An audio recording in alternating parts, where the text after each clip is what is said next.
안녕하세요. 흔들리지 않는 합격 부동의 1교시입니다. 이번 시간은 파트 4 부동산 정책론에 들어가 보도록 하겠습니다. 파트 4 중에서 이제 테마 17번 정책이 무엇인지 살펴보도록 하겠습니다. 파트 4는 총 6개의 테마로 이루어졌는데, 이제 부동산의 이제 가격의 급등이라든지 급락, 부동산 경기를 조율할 수 있는 정부가 할 수 있는 대책, 그런 것을 이제 정책이라고 하죠. 그래서 테마 17부터 22까지 해서 대략 한 4문제에서 5문제, 테마별로 한 문제 정도 출제된다. 이렇게 이해를 하시면 되겠습니다. 이번 시간 테마 17번 정책이란 무엇인지, 직접적으로 정부가 개입하는 것과 간접적으로 개입하는 그런 직접 정책과 간접 정책에 대해서 살펴보도록 하겠습니다. 교재 페이지로는 40페이지고요. 먼저 이제 정책 관련해서 정부가 정책을 나타내는 지수가 뭐가 있는지 교재에서는 40페이지에서 다루고 있습니다. 첫 번째로 나오는 것이 이제 PIR인데, PIR은 price입니다. price to 이제 rate, 그 ratio, return 이래가지고 이제 가구당 연소득에서 주택 가격이 얼마나 차지하느냐. 그러니까 예를 들면은 주택 가격이 이제 높으면, 소득보다 이제 높으면 이제 분자가 커지는 거잖아요. 그러니까 PIR이 숫자가 훨씬 커지는 거죠. 그래서 연간 소득에서 주택 가격이 차지하는 비율을 뜻합니다. 예를 들어서 PIR이 뭐 연봉이 1억인데 주택 가격이 10억이다. 그러면 PIR은 10이 되겠죠. 그럼 이게 무슨 얘기냐? 연봉을 하나도 안 쓰고 10년을 모았을 때 주택을 하나 살 수 있다, 이런 거죠. 그래서 PIR은 소득 대비해서 주택 가격이 차지하는 비율인데, 이게 PIR이 높을수록 이제 안 좋아지는 거죠. 그러니까 어려워지는 거죠. 구입하기가. 그 다음에 이제 RIR이라는 게 있습니다. RIR은 이제 분자의 임대료가 들어가요. 임대료. 그리고 분모에는 월소득이 들어갑니다. 그래서 월소득 중에서 월세가 차지하는 비율, 이렇게 되는 거죠. 그래서 임차인의 중위가구 월소득에 대해서 주택의 중위 월세의 비율이죠. 그래서 RIR도 높을수록 이제 주택 부담률이 높다, 이렇게 이해하시면 되겠습니다. 세 번째로 슈바베 지수라는 게 있는데, 슈바베 지수는 내가 쓸 수 있는 생계비 중에서 주거비가 차지하는 비율을 나타내는 거죠. 그래서 생계비 중에서 주거비가 차지하는 비율, 이것이 높을수록 또 좋지는 않겠죠. 가구에 부담이 된다, 이렇게 이해를 하시면 되겠습니다. 자, 그럼 이제 본격적으로 부동산 정책이란 무엇인지를 살펴보도록 할 텐데요. 부동산 정책은 말 그대로 정부가 부동산 시장에 개입하는 겁니다. 뭐를 위해서? 공익을 추구하기 위해서 여러 가지 행위를 개입하는 것을 정책이라고 한다. 그러면 정부가 시장에 개입하는 이유는 뭡니까? 정치적으로는 사회적 목표를 달성하기 위해서죠. 뭐 부의 균등, 뭐 이런 것들을 달성하기 위해서 개입을 합니다. 그러나 실질적으로는 경제적 이유가 더 중요합니다. 시장의 실패를 수정하기 위해서, 시장의 실패는 말 그대로 자산 배분이 완벽하게 이루어지지 않은 상태, 그것을 정부가 좀 균형 있게 나누어 주려고 하는 이유입니다. 그것이 경제적 이유인 거죠. 그래서 정부의 실패라는 것은 정부가 시장에 개입을 했는데 오히려 전보다 못한 결과를 만들어내는 것이 정부 실패다, 이렇게 이해를 하시면 되겠습니다. 자, 구체적으로 시장의 실패란 무엇인가가 이제 30페이지, 40페이지에 나오는데, 34회 기출문제입니다. 34회에서 시장의 실패가 과연 무엇인지를 물어본 적이 있습니다. 그래서 시장의 실패는 뭐냐? 자원이 적정 배분을 자율적으로 조정하지 못한 상태. 이게 무슨 얘기냐면, 시장에 자원이 있죠. 뭐 노동력이라든지, 뭐 부동산이라든지, 뭐 집이라든지, 공장, 뭐 상업용지, 이런 것들이 적정하게 배분이 돼야 되는데 그게 자율적으로 조정하지 못하고 있다. 그러니까 시장이 제 기능을 못하고 있는 거죠. 그러니까 시장이 실패했다, 이 정도로 기억을 해주시면 되겠습니다. 그러면 시장의 실패에는 과연 어떤 유형이 있느냐?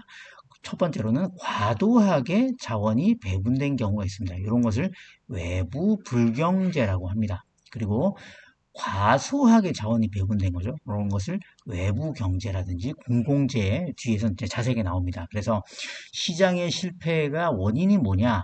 외부 효과와 공공재가 존재하기 때문이다. 이거 뒤에서 자세히 설명드리겠습니다. 그리고 정보가 비대칭성에 기인하고요. 그리고 위험과 불확실성, 그리고 불안정 경쟁 상태에 있기 때문에 시장의 실패를 초래한다. 이렇게만 기억하시고 뒤에서 조금 더 자세히 살펴보도록 하겠습니다.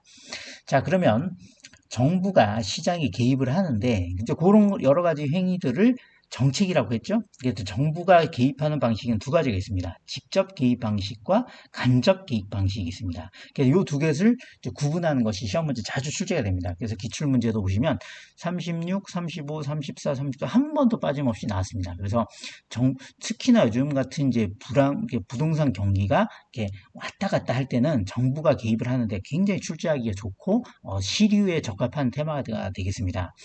그래서 직접적으로 개입하는 것은 정부가 말 그대로 수요자라든지 공급자의 역할을 해버리는 거죠. 그래서 직접 개입 방식의 뜻을 보면 정부가 시장이 결정할 일을 직접 해버리는 거예요. 가격과 수량을 직접적으로 결정하거나 또는 수요자의 공급자의 역할을 직접적으로 수행해버리는 겁니다. 예시를 들면 수요자 공급자가 되는 거는 뭐냐면 임대료를 아예 이제 규제해버리는 거죠. 그러면 가격과 수량을 직접적으로 결정해버리는 거죠. 그리고 토지를 비축해버리는 거. 그리고 토지를 수용해버리는 것, 또 미리 사는 것, 선매제도라든지 이런 것을 가격과 수량을 직접 결정해버리는 거죠. 그리고 직접적으로 공급자 역할을 해버리는 겁니다. 그것이 공공택지를 개발한다거나 공공임대주택을 공급한다거나 이것이 직접 개입 방식이 되겠습니다. 이와 반대로 간접적으로 개입하는 방식이 있는데 직접적으로 가격을 통제하거나 수요자 공급자 역할을 하지는 않지만 수요자와 공급자의 행동을 변화시키는 그런 유인책들을 제시하는 거죠.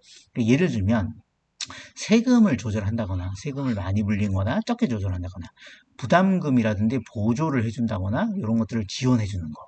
그리고 정부가 금융을 지원해주는 거죠. 직접적으로 수요와 공급을 공급하는 것이 아니고 금융적으로 지원한다거나 그리고 가격 공시제도를 통해서 간접적으로 소비자의 행동을 유도하게 됩니다. 그리고 직접적인 이제 뭐 이렇게 규제는 아니지만 아주 임팩트하게 그 효과적인 규제책이 이제 대출 규제책이죠. 그러니까 LTV라든지 DTI, DSR 이런 것들을 규제함으로써 수요자가 직접적으로 뭐 수요량을 늘린다거나 수요량을 줄일 때 이런 대표적인 간접 개입 방식의 예시가 되겠습니다. 세 번째로는 이제 토지에 대한 정책이 있는데 토지에 대한 정책은 바람직한 방향으로 토지가 이용되기 위해서 법률적 그리고 행정적 조치를 통해서 정부가 이제 법률적으로 행정적 조치를 할 수 있죠. 그리고 토지 이용자의 토지 이용 행위를 구속할 수가 있어요.